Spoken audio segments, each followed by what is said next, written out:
Assalamualaikum warahmatullahi wabarakatuh. Salam sejahtera bagi kita semua. Om Swastiastu, Namo Buddhaya, salam kebajikan. Perkenalkan, nama saya Febrianti Apita, kelas A7 semester 1 jurusan keperawatan, Fakultas Ilmu Keperawatan. Saya di sini akan menjelaskan tentang perbedaan dan sejarah Grand Theory dan Mitteldrager Theory.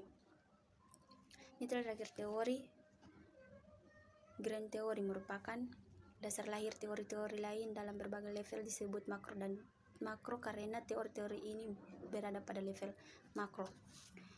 Mittel teori merupakan teori yang berada pada level meso menega, di mana fokus kajiannya makro dan mikro. Sejarah Grand Theory dan Mitteldrager Theory. Grand Theory adalah setiap teori yang dicoba dari penjelasan keseluruhan dari kehidupan sosial, sejarah, dan pengalaman manusia. Pada dasarnya berlawanan dengan empirisme, positivisme, atau pandangan bahwa pengertian hanya mungkin dilakukan dengan mempelajari fakta-fakta dan fenomena. Menghubungkan pemisah antara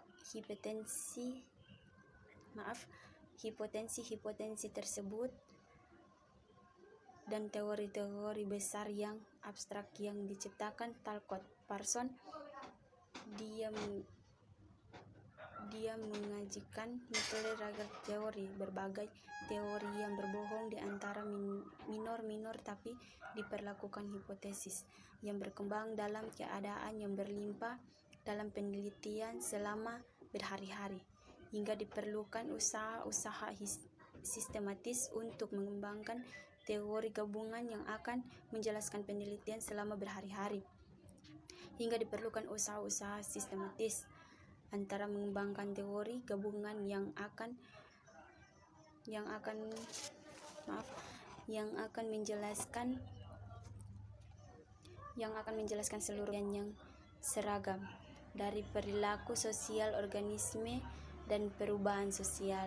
Banyak konsep tang dikembangkan dari Mitteldrager Theories telah menjadi bagian dari kosakata dasar sosiologi. Pemikiran Mitteldrager Theory secara langsung maupun tidak langsung memengaruhi pandangan sosial atas pekerjaan mereka.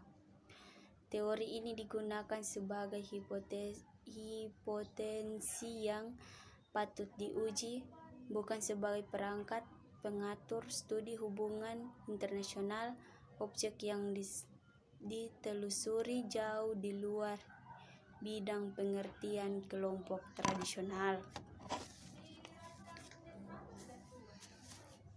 Definisi Nursing teori Grand dan Mitteldrager Theory. Definisi Nursing teori keperawatan adalah kumpulan pengetahuan yang terorganisir untuk mendefinisikan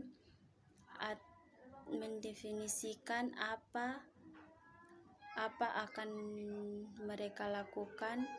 Teori keperawatan memberikan cara untuk mendefinisikan keperawatan sebagai disiplin unik dan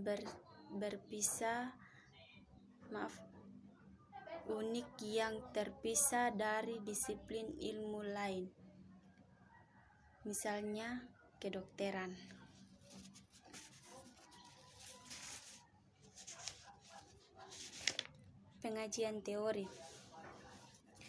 Pengajian teori digunakan untuk menghubungkan pemisah antara hipotensi terbatas dari studi empirisme, namun hipotesis dalam penelitian, hingga diperlukan usaha-usaha sistematis untuk mengembangkan teori gabungan yang akan menjelaskan seluruh penelitian yang seragam. Masalah teori. Masalah teori muncul selama hubungan antara prinsip atau pembatas waktu dan akses. 5. Dan yang terakhir, kelemahan dan kelebihan teori. Kelemahan. Pertama,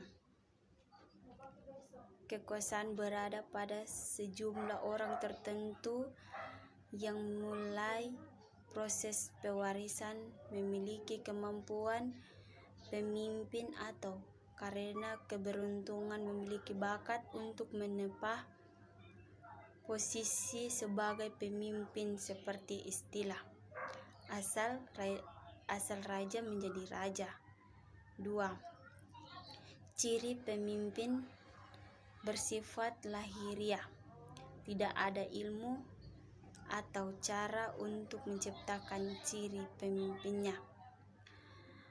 Kelebihan teori di sini ada 3, yaitu pemimpin yang dimaksud memiliki ciri istimewa. 2.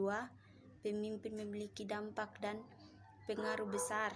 3. Pemimpin diangkat berdasarkan aksi dan kecerdasan dalam menyelesaikan suatu masalah.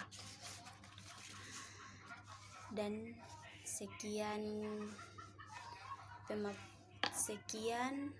materi saya.